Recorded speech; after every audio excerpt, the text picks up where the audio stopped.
Hello my dear students, welcome back to my YouTube channel. जैसा कि आप thumbnail देख के समझ गए होंगे कि आज हम आपके लिए लेकर आए हैं क्लास 12th, जिसमें हम बात करेंगे मानव भूगोल के मूल सिद्धांत। मानव भूगोल के मूल सिद्धांतों में हम बात करेंगे अपना जो चैप्टर फर्स्ट है उसके बारे में। तो हम ये टॉपिक स्टार्ट करने से पहले एक बार अपना बेसिक कंसेप्ट क्लियर कर लेते हैं कि जो ह्यूमन ज्योग्राफी है इसकी जो उत्पत्ति है ये कैसे होती है। तो इसके बारे में थोड़ा सा हम कंसेप्ट क्लियर कर लेते हैं। तो आज का हमारा टॉपिक है कक्षा 12 इकाई फर्स्ट और अध्याय फर्स्ट, जिसमें हम बात करेंगे मानव भूगोल। मानव भूगोल प्रकृति एवं विषय क्षेत्र की, और ये कला वर्ग से संबंधित क्लास है। साथ ही साथ मैं आपको बता दूं, जो कंपटीशन की तैयारी कर रहे हैं उनके लिए भी ये महत्वपूर्ण रूप से उपयोगी है। क्योंकि जो आरबीएससी और जिसमें एसएससी या फिर हम कह सकते हैं कि आरपीएससी फर्स्ट ग्रेड की तैयारी करने वाले जो कैंडिडेट्स हैं उनके लिए महत्वपूर्ण होने वाली है। तो पहले हम हमारा बेसिक कंसेप्ट क्लियर कर लेते हैं कि ये किस प्रकार अपनी जो मानव भूगोल है इसकी उत्पत्ति होती है और ये किस प्रकार अपने अस्तित्व में आती है। तो सबसे पहले हम जानते हैं कि जो भूगोल शब्द है, भूगोल जो शब्द है इसके बारे में देखेंगे कि ये जो भूगोल शब्द है ये कहाँ से आया, कैसे आया। तो इसके लिए हम एक शब्द यूज करते हैं जिसका नाम है जियोग्राफी। ये जो जियोग्राफी शब्द है यह मुख्य रूप से ग्रीक भाषा के, ध्यान रखना कौन सी भाषा, जो ग्रीक भाषा है, तो यूनानी भी बोल सकते हैं, यूनानी भाषा, ठीक है, ग्रीक भाषा या यूनानी भाषा के दो शब्दों से मिलकर बना है, जिसमें दो शब्द कौन कौन से हैं। पहला है जियो और दूसरा है ग्राफो, GRAPHO। तो जियो प्लस ग्राफो दो शब्दों से मिलकर बना है कौन, जियोग्राफी। और इसमें जियो का जो अर्थ होता है वह होता है पृथ्वी से, और ग्राफो का जो अर्थ होता है वह होता है वर्णन करना ऑब्लिक अध्ययन करना।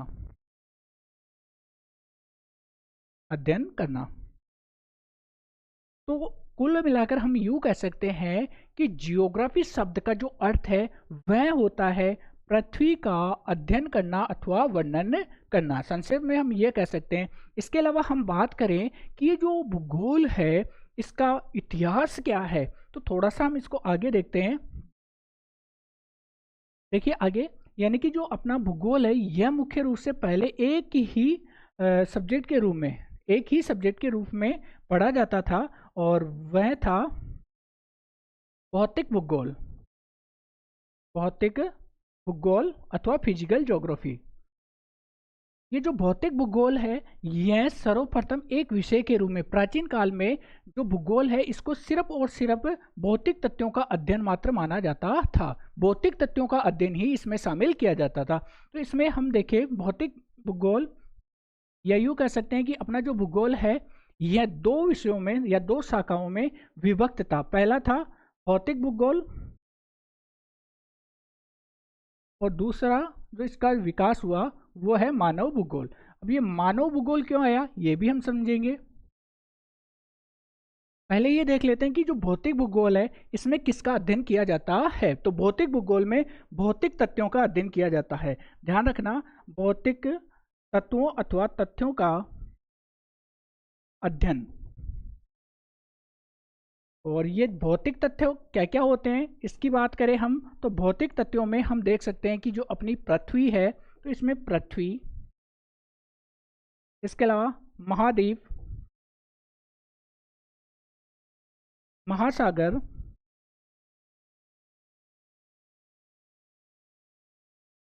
ये मेजर उदाहरण मैंने बता दिए यानी कि भौतिक तथ्यों का। इसके अलावा हम बात कर सकते हैं पर्वत, पठार, मैदान, मृदा, वनस्पति आदि का अध्ययन भौतिक भूगोल के अंतर्गत किया जाता है। अब हम बात करें कि मानव भूगोल की क्या जरूरत पड़ी। हम सब जानते हैं कि मानव क्या है, हर वस्तु को अपने संदर्भ में देखता है और मानव उसी वस्तु का अध्ययन करता है जिसका उसको लाभ हो। यानी कि मानव को अगर कोई लाभ होता है तो ही हम क्या करते हैं, उसका अध्ययन करते हैं। तो जैसे जैसे मानव की बुद्धि, विवेक, बढ़ता गया तो मानव के दिमाग में आने लगा कि हम ये अध्ययन करते हैं तो इससे हमें क्या फायदा मिलता है। तो जब तक मानव सभी विषयों को अपने संदर्भ में नहीं जोड़ता तब तक उसका आर्थिक महत्व नहीं होता है। तो जैसे जैसे बुद्धि विवेक विकसित होता गया, मानव के दिमाग में कब क्यों क्या कैसे सवाल आने लगे, तो मानव तथ्यात्मक रूप में अथवा वैज्ञानिक विधियों से अध्ययन करना प्रारंभ कर दिया। एक उदाहरण देता हूं मैं आपको, यानी कि मृदा, ये एक भौतिक तथ्य है या भौतिक तत्व है। अब मृदा का अध्ययन हम क्यों करें? क्योंकि मानव क्या करता है, मृदा में एग्रीकल्चर करता है, यानी कि कृषि करता है। तो मृदा के जो गुण है उसमें पाए जाने वाले जो तत्व है उनका अध्ययन करता है, ताकि उसके अकॉर्डिंग, यानी कि मृदा की क्वालिटी के अकॉर्डिंग वो क्या कर सके, एग्रीकल्चर कार्य संपन्न कर सके। तो ये जरूरतें मानव को महसूस होने लगी, और जैसे ही मानव को महसूस होने लगी तो एक भौतिक भूगोल का पार्ट, यानी कि भौतिक के अलावा एक दूसरा पार्ट बनता है मानव भूगोल, और मानव भूगोल में मानवीय तथ्यों का अध्ययन किया जाता है। अब मैं थोड़ा सा आपको डिटेल में बताऊं कि यानी कि जो मानवीय तथ्य क्या है, यानी कि वे क्रियाएं जो मानव द्वारा संपन्न की जाती है, मानवीय क्रियाएं अथवा मानवीय तथ्य कहलाते हैं। जैसे आवास है, जनसंख्या है, जनघनत्व है, जनसंख्या का वितरण है, कृषि कार्य है, कृषि के साथ साथ पशुपालन है। तो ये बहुत सारे तथ्य हैं जिनका अध्ययन मानव करता है। तो मानव भूगोल के अंतर्गत क्या करते हैं हम, मानवीय तथ्यों का भौतिक भूगोल के साथ तुलनात्मक अथवा अंतर संबंध स्थापित करके हम अध्ययन करते हैं। उदाहरण के लिए इसमें हम देखें, मानव द्वारा जो निर्मित कार्य है, निर्मित तत्व जैसे आवास, प्रवास, जनसंख्या, इसके अलावा हम एक और ले सकते हैं कृषि, और भी इसके बहुत सारे हैं। तो इसमें हम देखते हैं कि जो मानव है वो मानव क्या करता है, मानवीय क्रियाओं को भौतिक भूगोल के संदर्भ में अंतर संबंधित करके अध्ययन करता है। तो ये इसका बेसिक इंट्रो था। अब हम शुरू करते हैं क्लास 12th, जिसमें हम आरबीएससी और एनसीईआरटी का जो पैटर्न है उसके आधार पर अध्ययन करेंगे। तो क्लास को बिना मिस किए लास्ट तक देखना। तो चलिए शुरू करते हैं।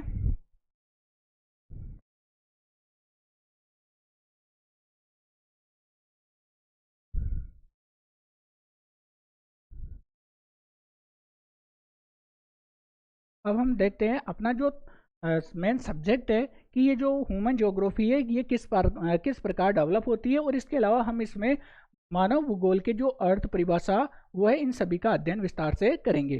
तो शुरू करते हैं। पहला अपना बिंदु है, यानी कि जो भौतिक भूगोल है इसका मानव भूगोल है, इसका अर्थ क्या है।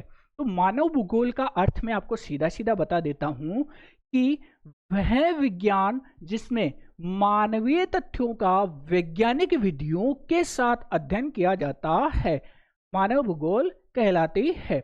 या मेजर रूप से हम यूं कह सकते हैं कि मानव के क्रियाकलापों तथा उसके आवास, निवास स्थान, क्षेत्र, जलवायु, कृषि, सांस्कृतिक प्रवेश, कला, वेशभूषा आदि का अध्ययन करना ही मानव भूगोल कहलाता है। इसके अलावा कुछ विद्वान है जो अपनी डेफिनेशन या अर्थ बताते हैं। तो इसमें एक महत्वपूर्ण विद्वान है जिनका नाम है प्रोफेसर ब्लास, वाइडल डिला ब्लास। हम देखेंगे, जिक्र करेंगे हर एक बिंदु का। प्रोफेसर ब्लास क्या बताते हैं? प्रोफेसर ब्लास बताते हैं कि मानव भूगोल भौतिक विज्ञान के सम्मानित तने का एक नवीनतम अंकुर है। ब्लास साहब क्या कहते हैं कि जो मानव भूगोल है वह भौतिक विज्ञान के एक सम्मानित नवीन, एक तना होता है उसका एक नवीन अंकुर है। देखिए, भौतिक भूगोल विज्ञान के सम्मानित तने का एक नवीनतम यानी कि एक नया अंकुर का मतलब एक नई शाखा है जो हम पहले कर चुके हैं, यानी कि भौतिक भूगोल से निकली हुई एक नई शाखा है। जैसे एक पेड़ होता है, पेड़ की एक शाखा होती है, ऐसे भौतिक भूगोल है। और भौतिक भूगोल की एक शाखा है ह्यूमन ज्योग्राफी। इसके अलावा भी बहुत सारी शाखाएं हैं, जैसे एग्रीकल्चर ज्योग्राफी है, सॉइल ज्योग्राफी है। इसके अलावा हम बात करें ओशियनोग्राफी है, क्लाइमेटोलॉजी है, और भी बहुत सारे सब्जेक्ट्स हैं। क्योंकि मानवीय भूगोल ही समस्त भूगोल का आवश्यक अंग है। वही बात, यानी कि मानव क्या करता है, किसी भी विषय का अध्ययन करता है तो वो क्या करता है, अपने आप से उस विषय को जोड़ता है कि उस विषय को किस प्रकार अंतर संबंधित किया जाए और उससे हमें किस प्रकार लाभ हो। एग्रीकल्चर ज्योग्राफी पढ़ते हैं तो उससे हमें फसलों के बारे में जानकारी प्राप्त होती है। मानव भूगोल मानव और उसके भौतिक वातावरण के पारस्परिक संबंधों का अध्ययन है। मानव भूगोल क्या है, उसके भौतिक वातावरण यानी कि जहां मानव रहता है उसके आसपास का जो वातावरण होता है। भौतिक वातावरण क्या होता है, मान लीजिए अपने ये जो अर्थ है, इस अर्थ यानी कि पृथ्वी, पृथ्वी के चारों ओर, पृथ्वी के चारों ओर जो वायु का आवरण होता है इसे हम क्या कहते हैं, भौतिक आवरण। इसे हम कहते हैं भौतिक आवरण। तो मानव के चारों ओर उसका जो पृथ्वी का भौतिक आवरण है उसमें पारस्परिक जो संबंध पाए जाते हैं, भौतिक वातावरण यानी कि ये जो पृथ्वी है, पृथ्वी के चारों ओर का जो वायुमंडल है या वातावरण है उसका और मानव के मध्य जो संबंध पाया जाता है, पारस्परिक यानी कि आपसी संबंध क्या होता है, उसका अध्ययन हम किस में करते हैं, ह्यूमन ज्योग्राफी में करते हैं। जबकि मानव भूगोल में मनुष्य और उन पार्थिव वस्तुओं के अंतर संबंधों की व्याख्या की जाती है। यानी कि कहने का मतलब ये है बिलास साहब का कि मानव भूगोल में मनुष्य और उन पार्थिव वस्तुओं के मध्य जो अंतर संबंध पाया जाता है जो प्रकृति से हमें प्राप्त होती है की व्याख्या इसमें सम्मिलित की जाती है। एक बार आप इसको नोट कर सकते हो, स्क्रीनशॉट ले सकते हो। बढ़ते हैं अगले पॉइंट की ओर। अब हम देखेंगे, क्लास को मिस मत करना, एक एक पॉइंट लेना। अब आता है महत्वपूर्ण पॉइंट, यहाँ से 100% एक यहाँ से क्वेश्चन आएगा 2 नंबर का, क्लास 12th में 2 नंबर का। और जो यूपीएससी आरपीएससी की तैयारी करते हैं वहाँ पे भी डेफिनेशन दी जाती है और पूछा जाता है कि निम्नलिखित में से निम्न में से यह परिभाषा किसकी है। तो हम देखते हैं मानव भूगोल की परिभाषाएं। पहला है, एक महत्वपूर्ण विद्वान है जिनका नाम है फ्रेडरिक रेटजेल महोदय। फ्रेडरिक रेटजेल महोदय क्या बताते हैं, मानव भूगोल मानव समाजों और धरातल के बीच संबंधों का संश्लेषित अध्ययन है। अच्छे से याद कर लेना, मानव भूगोल मानव समाजों और धरातल के बीच संबंधों का संश्लेषित अध्ययन है। और रेटजेल महोदय किस पर ज्यादा जोर देते हैं, संश्लेषित या संश्लेषण पर सबसे ज्यादा जोर देते हैं। ध्यान रखना, एकदम फैक्ट है, इसमें कुछ भी चेंज नहीं करना है आपको। तो मानव भूगोल मानव समाजों यानी कि मानव के द्वारा निर्मित जो समाज है वो और धरातल यानी कि पृथ्वी के बीच में पाए जाने वाले जो संबंध है उनका अध्ययन करना ही मानव भूगोल है। That's clear. नेक्स्ट देखते हैं अपन, सेकेंड डेफिनेशन है सैंपल। और सैंपल कौन थी, रेटजेल की शिष्या थी, रेटजेल महोदय की शिष्या थी। और ये जो रेटजेल महोदय ये कौन थे, जर्मन थे, जर्मन यानी कि जर्मनी के भूगोलवेत्ता थे। और ये जो सैंपल है यह अमेरिकन भूगोलवेत्ता थी और ये फीमेल थी, ध्यान रखना, और रेटजेल महोदय की शिष्या थी। तो ये सैंपल महोदय क्या कहते हैं कि मानव भूगोल क्या है, अस्थिर पृथ्वी। हमें पता है कि पृथ्वी स्थिर नहीं है, ये क्या है, गति करती है। और पृथ्वी की गतियां हम फिजिकल ज्योग्राफी में पढ़ेंगे, तो आगे आप देखना चाहो तो और अदर क्लास में देख सकते हो। पृथ्वी की 2 गतियां होती है, दैनिक गति और एक वार्षिक गति, घूर्णन गति और परिक्रमण गति। तो अस्थिर पृथ्वी है और उस पर क्रियाशील मानव है। मानव क्या होता है, हमेशा क्रियाशील होता है, कुछ ना कुछ करता रहता है। तो अस्थिर पृथ्वी और क्रियाशील मानव के बीच परिवर्तनशील संबंधों का अध्ययन ही क्या कहलाता है, मानव भूगोल कहलाता है। किसके अकॉर्डिंग, सैंपल के अकॉर्डिंग। अस्थिर पृथ्वी है और क्रियाशील मानव है, तो अस्थिर पृथ्वी और क्रियाशील मानव के बीच जो लगातार परिवर्तित होने वाले संबंध पाए जाते हैं उनका अध्ययन ही मानव भूगोल कहलाता है, अकॉर्डिंग टू कुमारी एलन चर्चिल सैंपल। थर्ड बात करते हैं हम वाइडल डी ला ब्लास के अनुसार। ब्लास महोदय क्या बताते हैं कि हमारी पृथ्वी को नियंत्रित करने वाले भौतिक नियमों, ध्यान से सुनना, हमारी पृथ्वी को नियंत्रित करने वाले भौतिक नियमों यानी कि हमारी पृथ्वी है ग्रेविटी के कारण या फिर जो भी शक्तियां हैं जिनके कारण हमारी पृथ्वी क्या होती है, नियंत्रित होती है, कंट्रोल में रहती है। तो हमारी पृथ्वी को नियंत्रित करने वाले भौतिक नियमों तथा इस पृथ्वी पर या इस भौतिक नियमों के अकॉर्डिंग सेट पृथ्वी पर रहने वाले लोगों के मध्य जो संबंध पाए जाते हैं, संबंध के अधिक ज्ञान से उत्पन्न संकल्पना ही मानव भूगोल कहलाती है। किसके अकॉर्डिंग, ब्लास के अकॉर्डिंग। तो ये डेफिनेशन है, तो आप नोट कर लेना। इंपॉर्टेंट है। अब देखते हैं नेक्स्ट,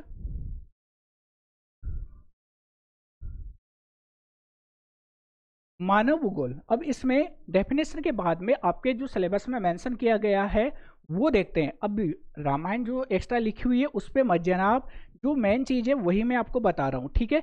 एक पॉइंट आता है अपने पास, मानव का प्रकटीकरण और प्रकृति का मानवीकरण। मानव का प्रकटीकरण क्या है और प्रकृति का मानवीकरण क्या है, पहले इस चीज को समझ लो ताकि आपका जो मैटर है पूरा क्लियर हो जाएगा।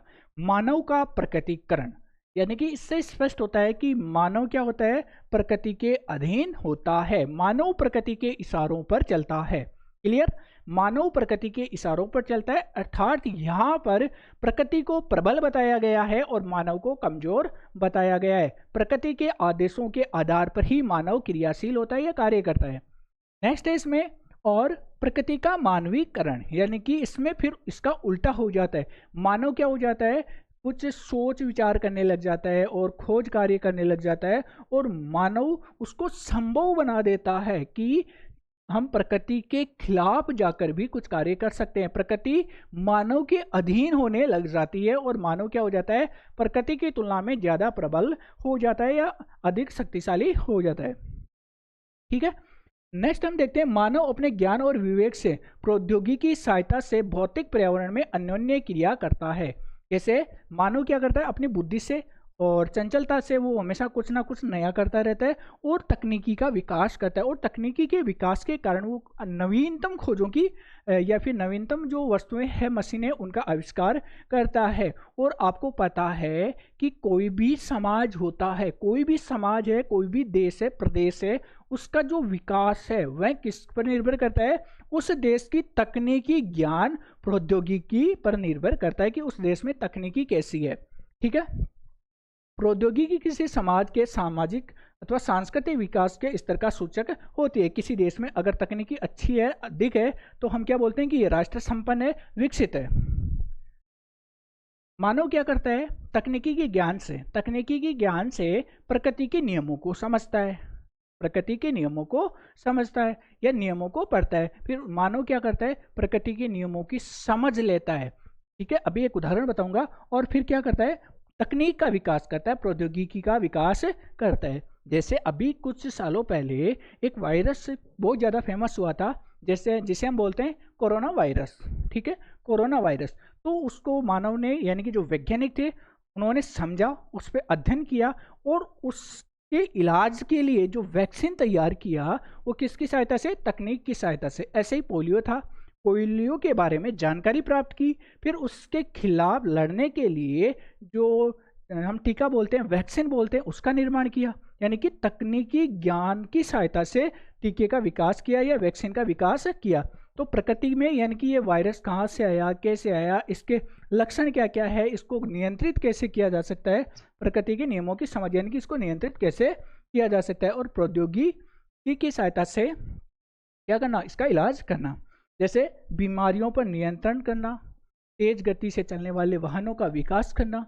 मानव ने क्या किया, बहुत सारे आविष्कार किए और एरोप्लेन का आविष्कार कर दिया। तो ये क्या है, मानव की सूझबूझ है। राइट, एक नोट मेंशन किया है मैंने, प्रकृति का ज्ञान ही प्रौद्योगिकी को विकसित करने में महत्वपूर्ण भूमिका निभाता है। तो ये चीज आप नोट कर लेना। बढ़ते हैं, एक बार स्क्रीनशॉट ले लीजिए इसका। बढ़ते हैं आगे की ओर। अब यहाँ आता है पर्यावरणीय निश्चयवाद। समझना इस चीज को, पर्यावरणीय निश्चयवाद क्या होता है। ठीक है, तो पर्यावरणीय निश्चयवाद में मेजर रूप से हम बात करें तो इसमें सबसे ज्यादा किसको प्रभावशाली माना है, पर्यावरण को। ध्यान रखना, पर्यावरणीय निश्चयवाद में पर्यावरण को महान और जो मानव है, मानव को कमजोर, गुलाम माना गया है। पर्यावरणीय निश्चयवाद में हम कह सकते हैं कि प्रकृति की सर्वोच्चता पर ज्यादा जोर दिया गया है।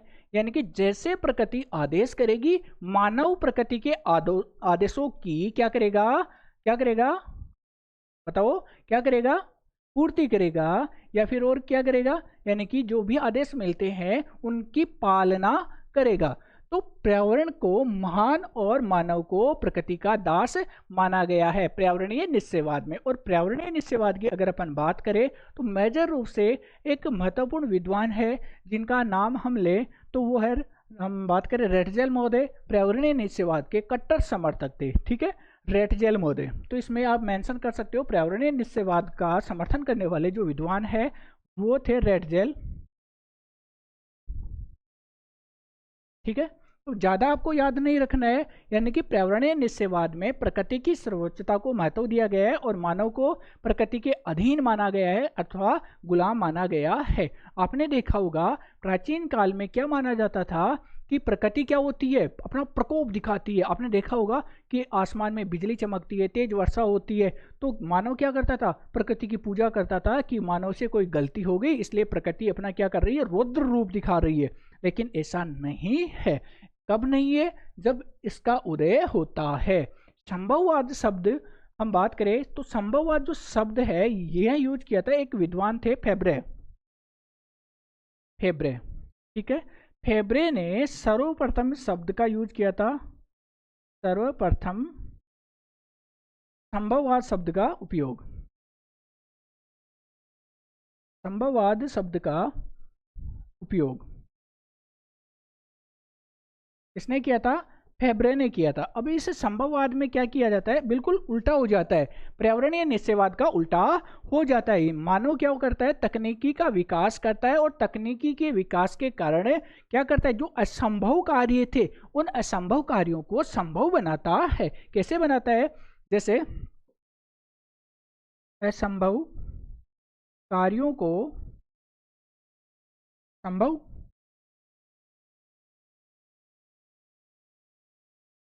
संभव बनाना ही क्या है, संभववाद है। और यह शब्द किस मतलब ये संभववाद की जो अवधारणा है वो किसने दी, ब्लास ने। ब्लास के बारे में आप जान भी गए हो। तो ब्लास महोदय क्या बताते हैं कि प्रकृति सर्वोच्च नहीं होती। इसमें क्या होता है कि प्रकृति मानव को अवसर प्रदान करती है। ध्यान रखना, प्रकृति मानव को क्या करती है, अवसर प्रदान करती है। तो अवसर जैसे ही मानव को मिलते हैं, अवसर देती है कौन, प्रकृति। प्रकृति जैसे ही अवसर देती है तो मानव क्या करता है, उन अवसरों का उपयोग करता है। मानव अवसरों का उपयोग, अवसरों का उपयोग करता है, उपयोग करके क्या करता है, आगे बढ़ जाता है। मानव प्रकृति प्रदत्त अवसरों का सही उपयोग करके आगे बढ़ता है। तो इससे क्या सिद्ध होता है कि मानव प्रकृति के आगे जा सकता है, अर्थात प्रकृति का गुलाम नहीं है।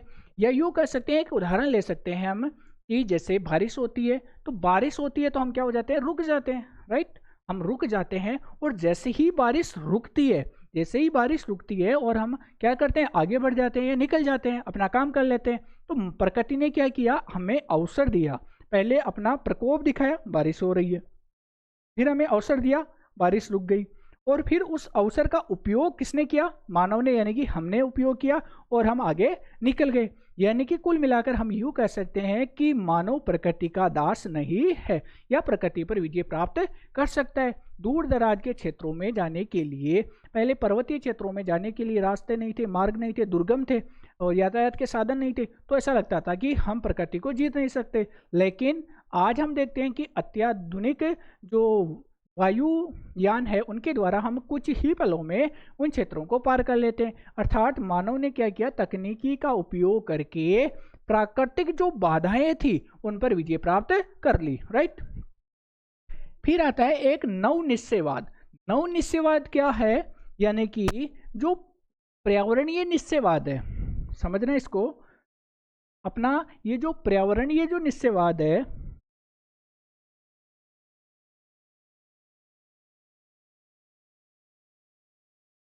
प्लस संभववाद,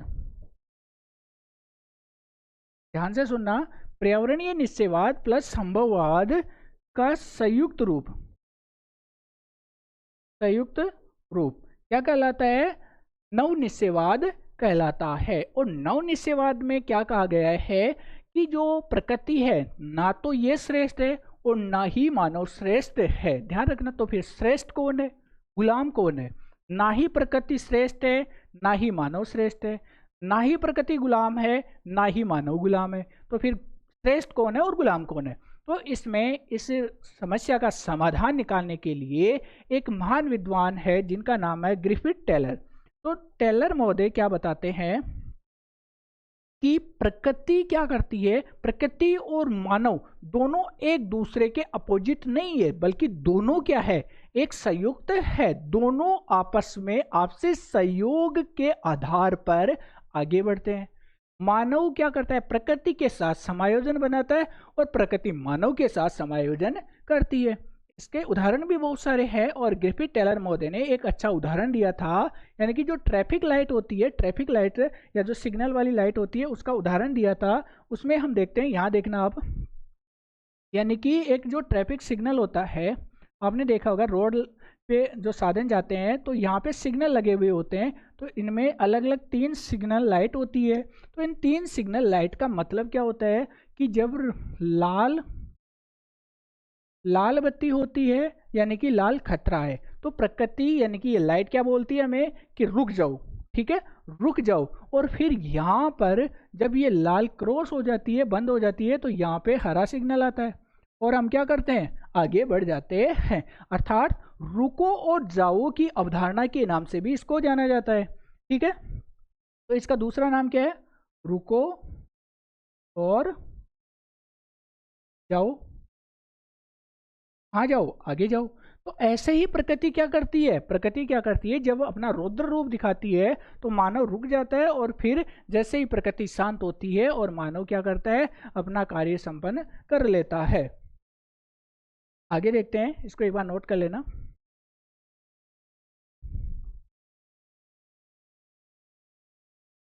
नेक्स्ट जो विचारधाराएं आती है यानी कि महत्वपूर्ण है, इसमें ध्यान से देखना। इसमें एक है कल्याण परक। देखो इसी में समझ में आ जाएगा, कहीं कुछ पढ़ने की जरूरत नहीं है अलग से। तो कल्याण परक अथवा मानवतावादी अवधारणा, कल्याण परक नाम से ही समझ में आ रहा है, ऐसी अवधारणा जिसमें मानव कल्याण पर जोर दिया गया है या सामाजिक कल्याण पर जोर दिया गया है। और कल्याण कब होता है मानव का, जब उसके पास आवास हो, रहने के लिए अच्छा घर हो, स्वास्थ्य उसका अच्छा हो और पढ़ने के लिए अच्छी शिक्षा मिल जाए, राइट। तो कल्याणपरक अथवा मानवतावादी अवधारणा में किन बातों पर जोर दिया गया है, सामाजिक कल्याण पर जोर दिया गया है। और सामाजिक कल्याण में जो जनता है या लोग हैं, लोगों की जो मूलभूत आवश्यकताएं होती है, उन मूलभूत आवश्यकताओं पर जोर दिया गया है, राइट, जिसमें आवास, शिक्षा, स्वास्थ्य 3 बिंदुओं को शामिल किया गया है। नेक्स्ट हम देखते हैं आमूलवादी अथवा रेडिकल विचारधारा।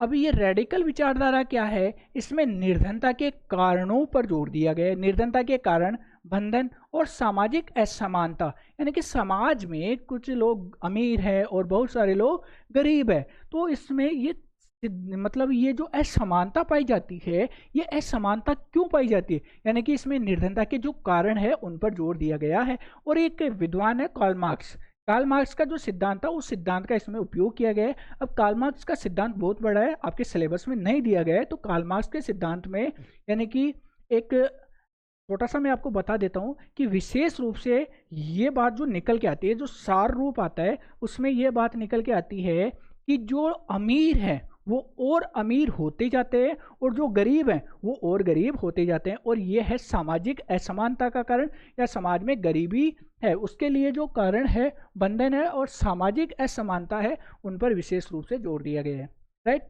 और लास्ट आती है व्यवहारवादी विचारधारा, ठीक है। व्यवहारवादी विचारधारा में प्रत्यक्ष अनुभव के आधार पर, प्रत्यक्ष यानी कि जो वास्तविकता है उसको देखो और उस वास्तविकता के आधार पर, और या साथ साथ मानव जातीयता यानी कि मानव की जाति कौन सी है, प्रजाति कौन सी है, धर्म कौन सा है, तो धर्म आदि के आधार पर सामाजिक जो संवर्ग है या सामाजिक जो विभाजन है, अलग अलग जो पार्ट्स में बांटा गया है, उनका दिक्काल बोध ज़्यादा, दिक्काल बोध यानी कि लंबे समय के लिए जो हम अध्ययन करते हैं, एक लंबी अवधि का हम डाटा एनालिसिस करते हैं और फिर उसके आधार पर हम क्या करते हैं, अध्ययन कार्य करते हैं, तो उसको इसमें शामिल किया गया है। एक बार इसका स्क्रीनशॉट ले लीजिए या आप नोट कर लीजिए।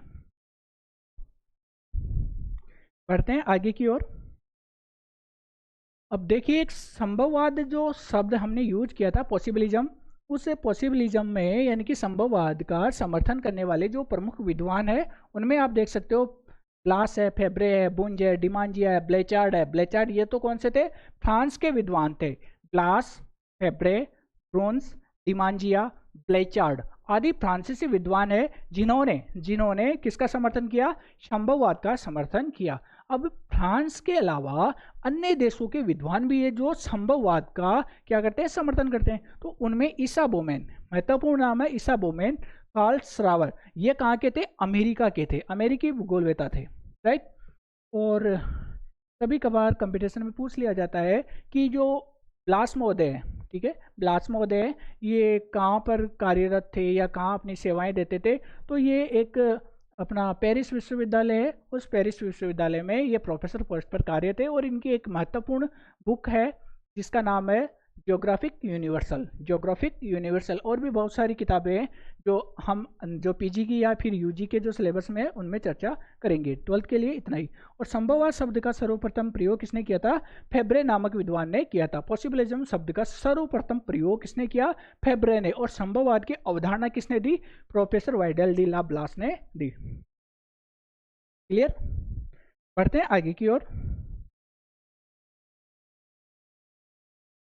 इसके अलावा आपके सिलेबस में जो मेंशन किया गया है कि जो अपना मानव भूगोल है, इसकी जो अन्य उप शाखाएं हैं उनके बारे में तो थोड़ा सा मैं आपको संक्षेप में बता देता हूं। आपकी क्वेश्चन नहीं आएगा यहाँ से, लेकिन फिर भी मैं बता देता हूं। जैसे हम बात करें सामाजिक भूगोल यानी कि वह भूगोल या वह विज्ञान जिसमें समाज के विभिन्न वर्गों का अध्ययन किया जाता है। जैसे हम बात करें व्यवहारवादी भूगोल, जिसमें हम क्या करेंगे, व्यक्तियों के व्यवहार का अध्ययन करते हैं। इसके अलावा हम बात करें सामाजिक अवधारणा का भूगोल, अवकाश का भूगोल है। इसके अलावा हम बात करें जो अन्य है जैसे कि लिंग यानी कि स्त्री पुरुष है, बच्चे हैं पुरुष या फिर जो बच्चियां हैं यानी कि लड़के और लड़कियों आदि का अलग अलग से अध्ययन करना अथवा जनसंख्या का अध्ययन करना। इसके अलावा हम बात करें चिकित्सा भूगोल है, जिसमें चिकित्सा की दृष्टि से अध्ययन करते हैं। और इसके अलावा नगरीय भूगोल, नगरों के प्रकारों की हम चर्चा करते हैं। इसके अलावा राजनीतिक भूगोल, जिसमें राजनीतिक जो क्रियाएं होती है, किसी देश या प्रदेश की राजनीतिक सीमाएं होती है, उनका अध्ययन किया जाता है। इसके अलावा जनसंख्या भूगोल में जनसंख्या से संबंधित विभिन्न तथ्यों का अध्ययन किया जाता है, जैसे कि कुल जनसंख्या कितनी है, घनत्व कितना है, इसके अलावा लिंगानुपात कितना है, साक्षरता दर कितनी है आदि का अध्ययन करते हैं। इसके अलावा हम बात करें आर्थिक भूगोल, इकोनॉमिक ज्योग्राफी, जिसमें आर्थिक क्रियाओं के बारे में प्राथमिक, द्वितीयक, तृतीयक और चतुर्थ जो क्रियाएं होती है उनका अध्ययन करते हैं। नेक्स्ट है कृषि भूगोल या एग्रीकल्चर भूगोल, जिसमें कृषि के विभिन्न प्रकारों का अध्ययन करते हैं। इसके अलावा हम बात करें और भी औद्योगिक भूगोल है, जिसमें औद्योगिक इकाइयों का अध्ययन करते हैं। नगरीय भूगोल है, नगरों का। और पर्यटन भूगोल है, पर्यटन के जो स्थान है उनका अध्ययन करते हैं। तो ऐसे राष्ट्रीय अंतर्राष्ट्रीय भूगोल है, तो विभिन्न प्रकार के जो मुद्दे हैं उनका अध्ययन किया जाता है। तो उम्मीद करता हूँ आपको हमारी ये क्लास अच्छी लगी होगी, और इसमें अगर हमसे कोई त्रुटि हुई हो तो एक बार प्लीज़ कमेंट करके ज़रूर बताना, और कमेंट और करना आपको और किस सब्जेक्ट की क्लास चाहिए। मिलते हैं अगली क्लास में चैप्टर 2 के साथ। तो अभी तक आपने वीडियो को लाइक नहीं किया तो वीडियो को लाइक कर दीजिए, चैनल को सब्सक्राइब कर दीजिए और ज़्यादा से ज़्यादा अपने दोस्तों के साथ शेयर कीजिए। धन्यवाद।